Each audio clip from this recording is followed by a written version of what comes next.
نحمد و نصلی علی رسول الکریم اما بعد فاعوذ باللہ من الشیطان الرجیم بسم اللہ الرحمن الرحیم ویوم نبعث فی کل امت شہیدا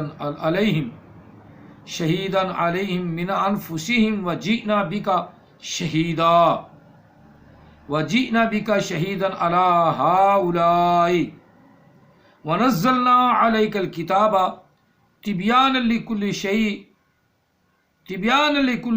وہدی ورحمہ وبشری للمسلمین آمنت باللہ صدق اللہ العظیم قال رسول اللہ صلی اللہ علیہ وسلم انی رسول اللہ الیکم جمیعا وانا خاتم النبیین لا نبی بعدی وصدق رسولہ النبی الکریم ونحن علی ذلک لمن الشاہدین والشاکرین والحمد للہ رب العالمین الصلاۃ والسلام علیک یا سیدی یا رسول اللہ الصلاۃ والسلام علیک یا سیدی یا حبیب اللہ الصلاۃ والسلام علیک یا سیدی یا رحمۃ للعالمین الصلاۃ والسلام علیک یا سیدی یا خاتم النبیین وعلی آلک واصحابک یا سیدی یا محمد رسول اللہ صلی اللہ علیہ وسلم۔ قرآن مجید فرقان حمید کی آیہ مقدسہ نمبر 89 سورۃ النحل، اس کے بارے میں بات ہو رہی تھی کہ اللہ تعالیٰ وحدہ لا شریک نے قرآن مجید میں ہر چیز کا بیان کھلا کر کے کھول کے بیان کر دیا۔ اب یہ اپنی اپنی قسمت اور نصیب کی بات ہے کہ قرآن پاک کن کو سمجھ آتا ہے اور کن کو نہیں آتا۔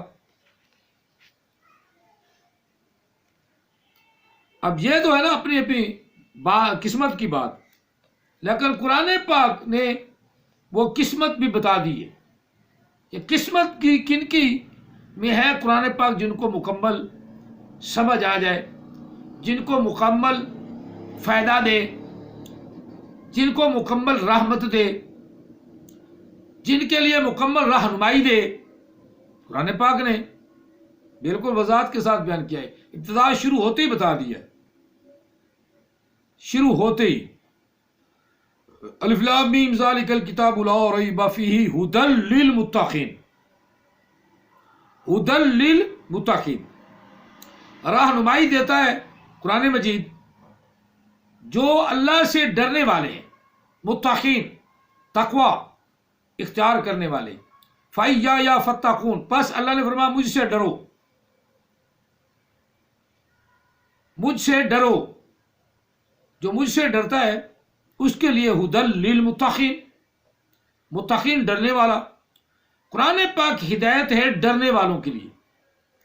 اب اس کا معنی کوئی پرہیزگار کر دے تو مطلب یہی ہے کہ پرہیزگار ہی اللہ سے ڈرتا ہے، دوسرا آدمی ڈرتا بھی نہیں۔ دوسرا آدمی جھوٹ بولتا ہے کہ میں نبی ہوں، میں رسول ہوں، یہ ڈر نہیں۔ جو اللہ کے سامنے اپنے آپ کو جھکا لیتا ہے، کس اللہ کے؟ کائنات کو ہم اللہ مانتے ہی نہیں، ہم اللہ اس کو مانتے ہیں جو کائنات کا رب ہے۔ احمدی شاہ یا مرزا غلام احمد قادیانی کے چیلے چمچے، شیطانی چیلے اٹھے ہوئے جو مسلمانوں کو ورگ لگا کر اور تفرقہ کا ایک بیان کر کے کہ یہ دیکھو جی سنی جو ہیں وہ وہابیوں کو کافر کہہ رہے ہیں، وہابی جو ہیں وہ سنیوں کو کافر کہہ رہے ہیں، اسی طرح دیوبندی ہیں وہ شیعہ کو کافر کہہ رہے ہیں، اور شیعہ دیوبندیوں کو کافر کہہ رہے ہیں۔ سارے جو ہے کافر کے کافر، اور کافر جو ہے وہ کبھی مسلمان نہیں ہو سکتا، لہذا تم قادیانی ہو جاؤ۔ قادیانیوں کے اندر کوئی فرقہ نہیں، تو وہ پرویزی چکڑالوی ارلے پلے سہ بن گئے۔ اب ان کا کہ مسلمانوں کا ایک نبی ہے، ایک رسول ہے اور ایک ہی اللہ ہے، اس پہ سب کا اتفاق ہے۔ آخری رسول محمد عربی صلی اللہ علیہ وسلم، ان کے بعد کوئی رسول نہیں، تو ایک رسول عقل اسلامی ٹھہرے اس صدی کے۔ اور اسی طرح اللہ وحدہ لا شریک ہے، اس کا کوئی شریک نہیں۔ اب کائنات کو جو اللہ بنا لے اس نے دوسرا اللہ گھڑ لیا، اس نے دوسرا اللہ گھڑ لیا، اور مرزائیوں نے دوسرا رسول گھڑ لیا۔ دوسرا رسول گھڑنا بھی یہ بھی ایک شرک ہے، بالکل شرک ہے، کہ اللہ کے ساتھ انہوں نے ایک اور اپنا خدا ہی بنا لیا۔ اور حالانکہ وہ بھی اعلان کرتا گیا کہ میں مریم سے پیدا ہوں، پیور حرام زادہ، اور یہ جو احمد عیسیٰ موجود ہے یہ کہتا ہے میں محمد کے فلٹر سے آیا ہوں، یہ بھی پیور حرام زادہ۔ اب دونوں نے اپنا اپنا جو خاص کردار تھا وہ تو بیان کر دیا پہلا ہی، کہ وہ محمد کے فلٹر سے نکلا۔ باقی تصدیق تو خیر ان کی مائیں کر سکتی ہیں نا کہ ان کے پاس کون آیا تھا، لیکن غلام محمد قادیانی تو بربلا کہتا گیا ہے اخیر تک کہ میں مریم سے پیدا ہوا ہوں، اپنی ماں کا نام بھی بھول گیا، ہمیں بھی نہیں پتا اس کی ماں کا نام گھسیٹی تھا کہ کیا تھا، اور فرشتہ اس کا ٹیٹی ٹیٹی تھا، اس کے انگریز فرشتے تھے، فرشتوں کے نام انگریز تھے۔ اب ٹیٹی ٹیٹی فرشتہ آیا، وہاں گھسیٹی تھی، اب گھسیٹی کا پتر اور ٹیٹی ٹیٹی فرشتے والا وہ بن گیا مریم کا بیٹا۔ تو مریم نعوذ باللہ من ذالک نقل کفر نہ شود، میں بار بار بیان تو کرتا ہوں، وہ خود ہی بھونک رہا ہے کہ مریم سے اللہ نے رجولیت فرمائی۔ آپ دیکھیں اتنا بڑا بلنڈر کسی نبی کے منہ پہ جچتا ہے،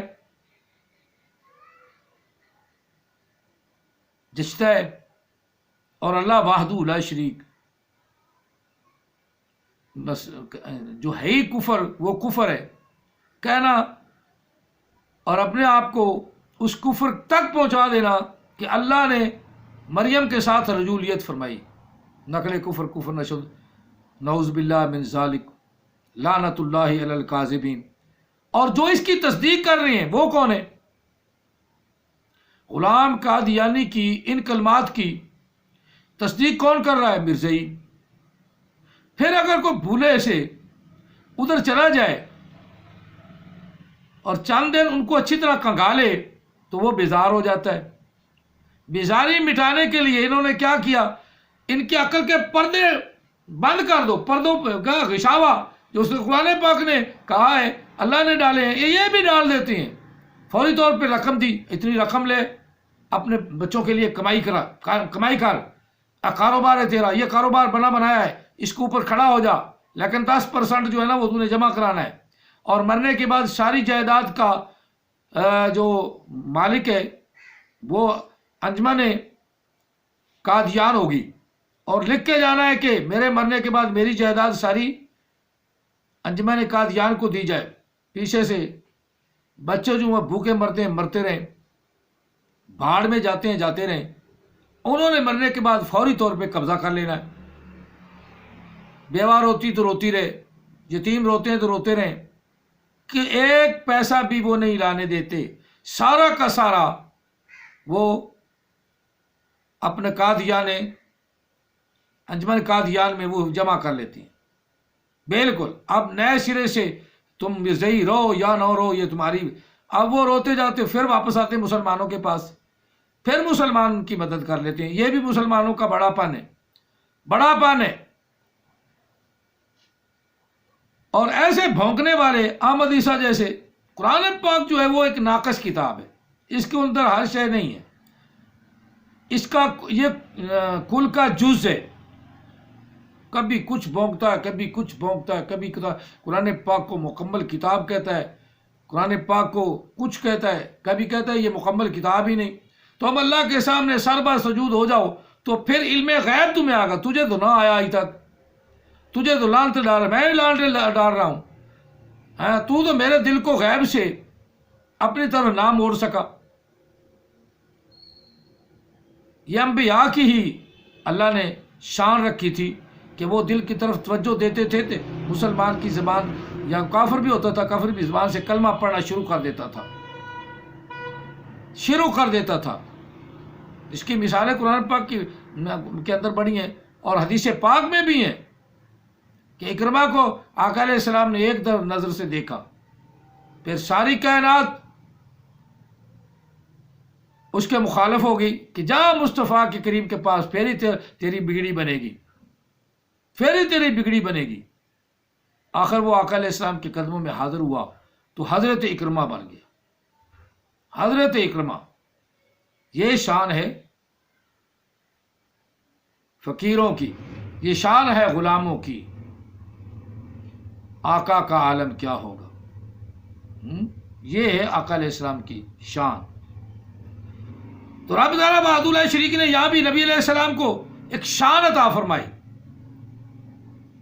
نرالی شان عطا فرمائی۔ کیا کہ یوم نبعث فی کل امت شہیدا، ایک دن ایسا آئے گا کہ ہم ہر امت کے لیے علیہم من انفسہم، انہی میں سے ایک گواہ لائیں گے، شہیدن علیہم من انفسہم، ہر ایک کی گواہی دینے والا انہی میں سے ایک آدمی آئے گا، گواہی دے گا کہ میری امت یہ کر رہی تھی، میری امت یہ کر رہی تھی، میری امت یہ کر رہی تھی۔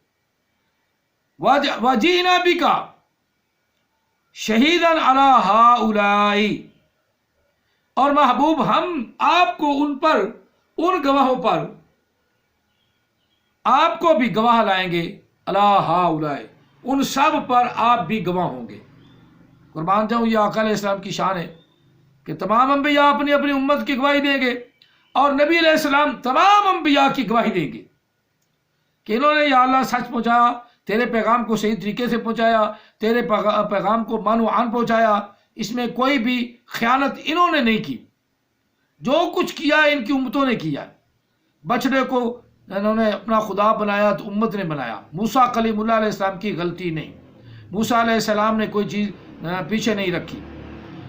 اسی طرح حضرت عیسیٰ علیہ السلام کے بارے میں آقا علیہ السلام کہیں گے کہ عیسیٰ علیہ السلام صحیح جو تیری تعلیم تھی، تیری تبلیغ کا حق تھا، وہ عیسیٰ علیہ السلام نے پورا ادا کیا، اور قوم نے بعد میں عیسیٰ علیہ السلام کی اگر مورتی بنا لی تو اس میں عیسیٰ علیہ السلام کا یا اللہ کوئی جرم نہیں، کوئی خطا نہیں، کوئی غلطی نہیں، عیسیٰ علیہ السلام پاک و منزہ ہیں۔ آقا علیہ السلام یہ کہیں گے کہ تمام انبیاء پاک و صاف ہیں، مانو عن، جو ان کو تو آپ نے یا اللہ تو نے حکم دیا، انہوں نے تیرے حکم کو بجاتے ہوئے پوری طرح ان کو سنا دیا۔ عیسیٰ علیہ السلام نے نہیں کہا کہ میری مورتی بنا لینا، میری ماں کی مورتی بنا لینا، دو خدا بنانا، الہ ہی نہیں، قرآن پاک کے اندر دو خدا بنا لینا۔ نبی علیہ السلام کہیں گے عیسیٰ علیہ السلام نے ایسی بات نہیں کی، اور انہوں نے خود اپنے نظریات کو گھڑ لیا۔ اب مسلمان احمد عیسیٰ کی طرف جا رہے ہیں، وہ بھی اپنے نظریات بیان کر رہا ہے کہ خدا کے علاوہ کو قرآن کو بیان نہیں کر سکتا، تو یہ اپنے آپ کو کہتا ہے میں خدا ہوں۔ یہ تمہارے سامنے خدا ہی تو بیٹھا ہے، ہاں یہ 5-6 فٹ کا ایسے بندہ نہیں بیٹھا، یہ خدا ہی تو بیٹھا ہے۔ تو ایسے خدا پہ خدا کی لعنت بھیجو، اپنے ایمان کو ضائع نہ کرو۔ جب یہ کہتا ہے کہ یہ خدا ہی تو بول رہا ہے، خدا ہی تو بول رہا ہے، خدا بول رہا ہے، تو اس کے لیے کچھ نہ کچھ قرآن پاک کا تو پڑھنا ہے، وہی نہیں، قرآن پاک پڑھنا نہیں آتا، اوپر سے دیکھ کے پڑھنا آتا نہیں، تلفظ غلط بولتا ہے، یا اردو کے تلفظ غلط ہیں، وہ اس کو پتہ نہیں کہ میں انجام کو انجام پڑھ رہا ہوں یا انجام پڑھ رہا ہوں، میں اس جادو کو نہ اس جادو کو اس جادو پڑھ رہا ہوں، اس کرو کو از کرو پڑھ رہا ہوں، انفسکم مستکبرتم کو استکبرتم پڑھ رہا ہوں، انفسکم یا استکبرتم پڑھ رہا ہوں، تو یہ تو سارا چیز غلط ہے۔ اوپر سے جو لکھی ہوئی چیز اس کو پتہ نہیں، اوپر جو لکھی ہوئی چیز اس کا پتہ نہیں، تو دعویٰ دیکھ کتنا بڑا، او میں رسول، او میں نبی، میں آخری رسول، میں آخری نبی، دور پھٹے منہ ایسے نبی کا تو لاکھ دی لعنت، لعنت اللہ، اللہ نے فرمایا لعنت اللہ علی الکاذبین، جو جھوٹ بھونکتے ہیں ان پر اللہ کی لعنت۔ یہ لعنت کو گالی بھی نہیں سمجھتا، یہ لعنت کے تو عجیب سے ترجمے کرتا ہے۔ چلو بہرحال اب ہم اس کا ترجمہ مکمل کریں۔ محبوب ہم نے آپ ان پر یعنی سب پر، سب انبیاء پر آپ کو ایک گواہ لائیں گے. وجینا بی کا شہیدن علی ہؤلاء، آپ کو ہم سب پر گواہ لائیں گے.